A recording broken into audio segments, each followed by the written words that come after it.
Good morning, everyone, Madam Chair, members of the committee. It's a pleasure to appear before you today, along with Dr. West. I am Lieutenant General Jennie Carignan, recently appointed Chief Professional Conduct and Culture. I am honored by the trust placed in me by my appointment to this mandate, which, to say the least, will be complex and challenging. While our responsibilities encompass the entire defense team, my comments today will focus on the Canadian Armed Forces. For this change in culture to succeed, we will need to challenge our basic assumptions and guiding principles in building the professional soldier we need now and in the future.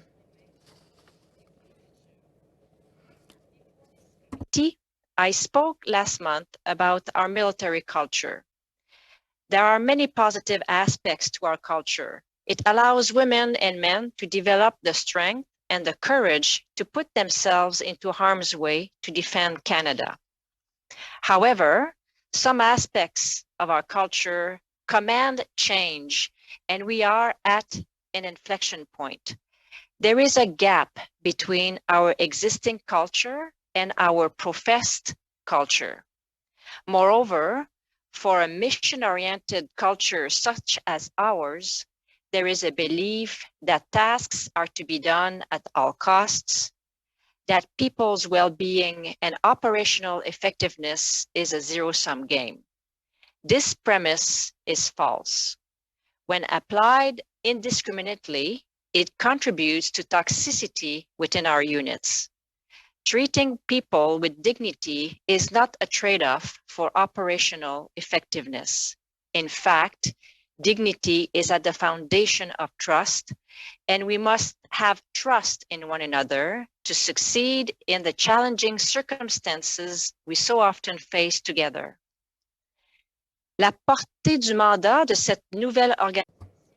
Our first actions in this new organization will be to formalize the mandate and responsibilities, put the structure in place to carry out that mandate, undertake consultations with respect to professional conduct and culture, conduct a review of complaint processes and structures, and propose solutions. This culture change requires a sustained effort on the part of every member of the Canadian Armed Forces to ensure that our behaviors, attitudes, and beliefs are aligned with our values.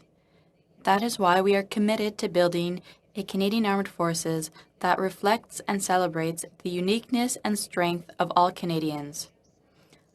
I feel encouraged and carried by the winds of change within defense, as well as the many expressions of support I have received over the past 2 weeks from various individuals and groups within and outside defense. We have a duty to do this properly once and for all. Thank you, and I look forward to your questions. So long term, we're going to realign our policies and our programs that address all kinds of misconduct within DND and the CAF. Again, we want to improve the ways that the systemic misconduct is reported. I will want to also be in the space of prevention. We want to make sure that we create this environment so that it reduces the opportunities for these misconducts to happen, which is lacking currently.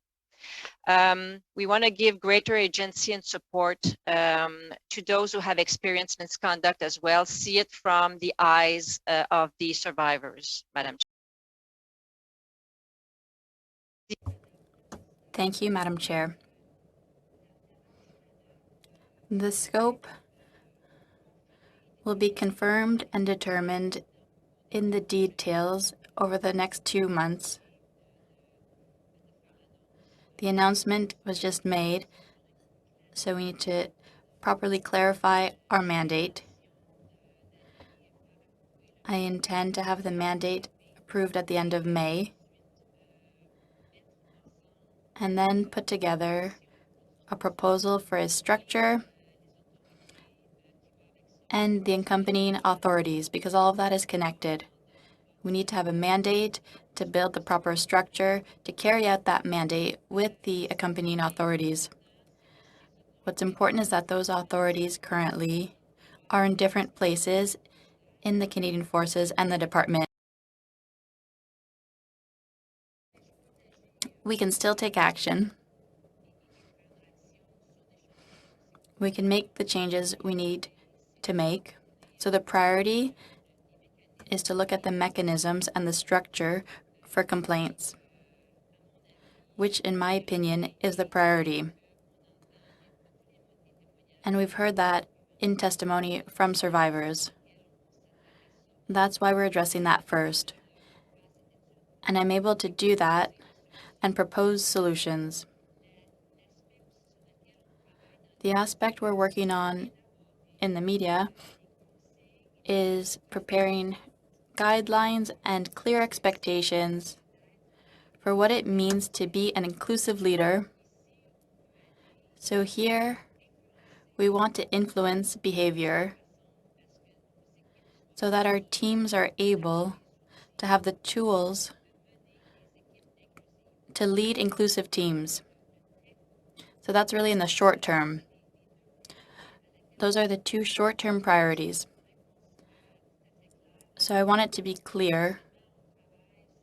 We're working on the structure and building everything we need to do to properly do our work, but we're also able to work on initiatives currently.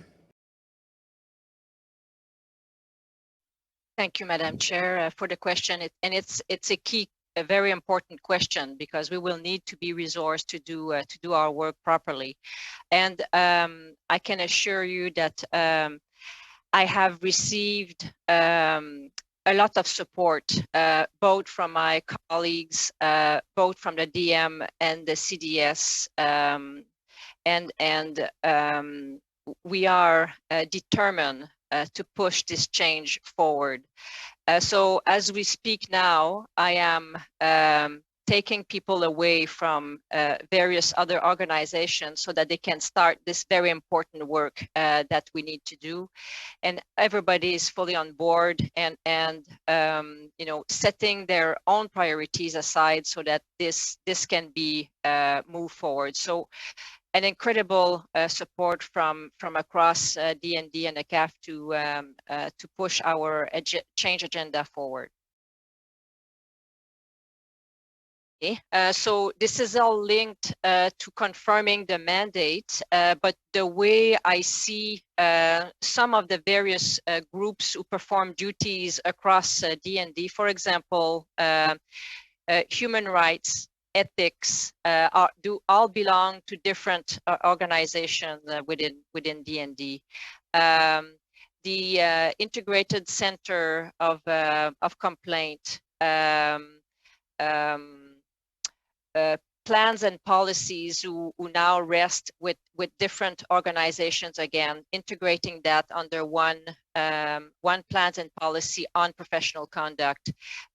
So this leads us to build an organization using the many tools that are already available across the board to perform our duties. So it's going to be clearer as I get the authorization and the approval to move forward, but I've been socializing a lot of these concepts and ideas right now, and then we're moving in a very good way to be able to put this into place in the next 6 months. We're going to be building on a lot of work that has been done in actioning the 10 recommendations from the Deschamps report. So I'm not going to start from scratch. So there's a lot of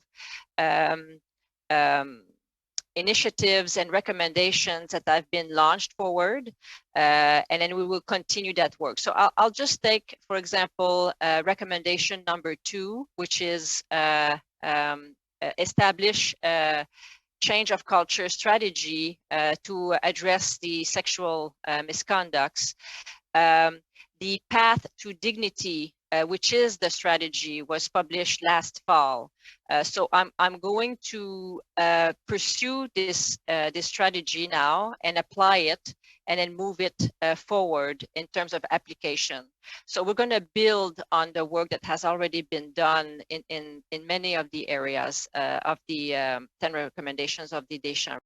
Again, a lot of these recommendations have been actioned and moved forward, but there's still a lot of work to be done. So I'm going to be moving on those. So we need to put a plan together to phase this work and move it along. So right now, this is what I need to do is to make that plan for D&D. So just, we'll need a little bit of time to do this, but that's what I'm saying. Very good.